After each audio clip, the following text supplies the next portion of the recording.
Hey guys, what's up? Welcome to my Photoshop tutorial. Today we're gonna learn how to create borders in Photoshop. Let's say you have a photo of yourself and you want to add a frame to make it even nicer. Well, how do you do that? Very simple. Create a new layer by clicking right here or pressing down Ctrl or Command Shift N. Call it a border and then press Alt or Option Backspace. That's gonna color your layer with whatever color you have here.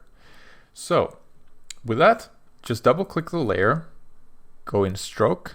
If you don't see the stroke, click the FX button and click stroke.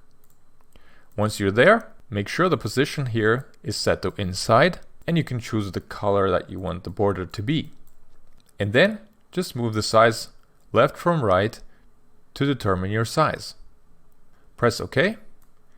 And now how do we remove the inside color? Well, very simple. Go here and reduce the fill to 0. There you go. That's much better, isn't it? Thanks so much for watching. I hope you guys enjoyed this video and learned something new, and I'll see you guys in the next one.